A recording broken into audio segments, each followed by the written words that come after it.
Sa mundo ng showbiz, kilala natin ang mga artista sa kanilang glamour at ganda. Pero sa likod ng kamera, mayroon din silang mga istorya ng near-death experiences na siyang nag-iwan ng trauma pati na rin ng aral para sa kanila. Kaya sa video na to, pag-uusapan natin ang ilang sikat na artista na minsang nalagay sa bingit ng kamatayan pero milagrosong nakaligtas. Siguraduhin mong panoorin to hanggang dulo upang malaman kung sino ang artistang ito na tila iniligtas ng kanyang anghel sa kapahamakan.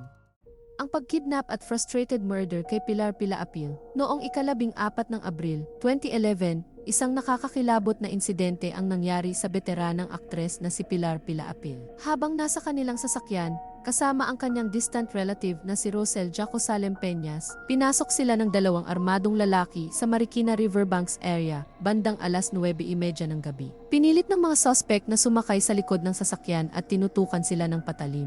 Habang pinapaharurot ang sasakyan patungong Antipolo, sinimulang saksakin si Pilar ng mga suspect. Sinaksak si Pilar sa mukha, lieg, braso, at kilikili, kung saan tinamaan ang kanyang kaliwang baga na nagresulta sa partial collapse nito. Nagkunwari ang patay si Pilar. Dahil dito, inakala ng mga suspect na wala na siyang buhay at iniwan siya sa isang madamong bahagi ng Piedra Blanca Homes sa Barangay San Luis, Antipolo City. Sa kabila ng matinding sugat at pagdurugo, nagawa niyang humingi ng tulong sa mga residente na agad siyang isinugod sa ospital. Sa kabilang dako, ang kanyang kasama na si Peñas at ang kanilang sasakyan ay nanatiling nawawala sa mga sumunod na araw. Ayon sa kanyang doktor, ang presence of mind ni Pilar at mabilis na pagdala sa kanya sa ospital ang nagligtas sa kanyang buhay. Sa masusing pag-iimbestiga ng pulisya, at makalipas ang 7 taon, ang dating biktima din na si Peñas ay siya nang naging suspect. Lumabas na planado ni Peñas ang naging tangkang pagpatay kay Pilar upang mapagnakawan pa ang aktres, matapos itong makuhanan din ni Peñas ng halos 6 na milyong piso. Kinasuhan si Peñas ng kidnapping at frustrated murder, at sa ngayon ay normal naman ang naging pamumuhay ng aktres. Ang insidenteng ito ay nagdulot ng matinding pagkabigla sa publiko at nagsilbing paalala sa panganib na maaaring maranasan kahit na sa ating mga kakilala. Sa kabila ng lahat, ipinakita ni Pilar Pilaapil ang kanyang katatagan at determinasyon na makabangon mula sa trahedyang ito.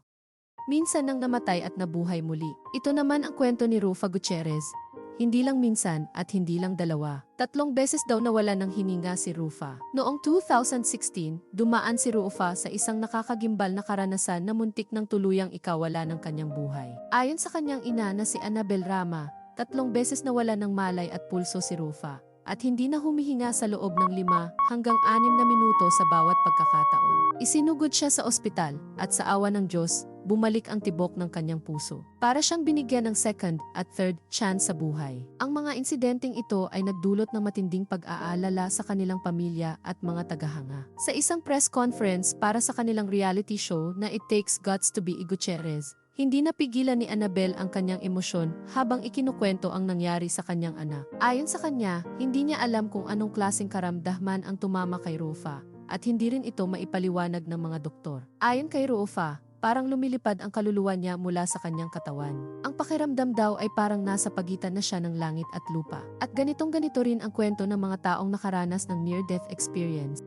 Sa kabila ng mga pagsubok, patuloy na lumalaban si Rufa at nagpapasalamat sa makailang pagkakataon na ibinigay sa kanya. Sinigurado niya ring iwasan ang matinding stress. Ang kanyang karanasan ay nagsilbing paalala sa kahalagahan ng kalusugan at pagmamahal ng pamilya sa gitna ng mga pagsubok.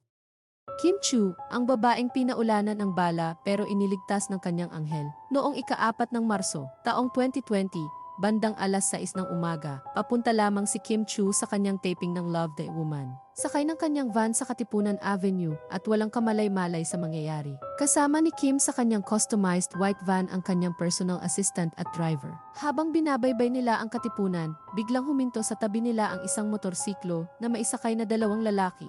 At walang sabi-sabing pinaputukan ng sunod-sunod ang van ni Kim. 8 ang tama ng bala sa gilid ng van. Literal na pinuntirya ang may parte kung nasaan nakaupo si Kim. Ang nakakakilabot at nakakamangha. Nakatulog si Kim sa loob ng van at nakahiga siya sa upuan. Dahil mismo sa posisyong ito, hindi siya natamaan ng bala at himalang nakaligtas. Kung sakaling nakaupo siya sa mga panahong iyon, marahil ay natamaan na ito sa ulo o dibdib at siyang tatapos sa buhay nito. Sa kabutihang palad, walang nasaktan sa insidente. Hindi tinamaan si Kim, ang kanyang driver, o ang kanyang assistant. Ngunit matinding trauma ang iniwan ng pangyayari sa kanila. Matagal itong naging palaisipan sa lahat, dahil kilalang mabait at mabuting tao itong si Kim. Ayon sa pulisya, posibleng mistaken identity ang insidente na baka hindi si Kim ang target, kundi ang van mismo nakahawig lamang ng van ang tunay na target. Sa kanyang Instagram post, sinabi ni Kim, I saw the bullet hole on the windshield right in front of me. I was shocked, scared. I was just on my way to work. Why me? Sa halip na magpakulong sa takot, si Kim ay nagpakita ng matinding tapang. Matapos lang ang isang araw, bumalik agad siya sa taping. Gusto niyang ipakita na hindi siya matitinag ng ganitong klaseng pangyayari. Hanggang ngayon, hindi pa rin tukoy kung sino ang salarin. Walang inaaresto, walang suspect. Ang buhay talaga, hindi mo masasabi kung kailan ito pwedeng magbago o matapos, pero kung may natutunan tayo sa mga istoryang to, ito yon, habang buhay pa tayo, gamitin natin to ng tama. Magpatawad, magpasaya, magmahal, dahil minsan, ang isang segundo lang, sapat na para mawala ang lahat. Kung na-inspire ka o nagulat ka sa video na to, don't forget to like, comment, and subscribe para sa mas marami pang totoong kwento mula sa mundo ng showbiz. Hanggang sa susunod mga ka-showbiz.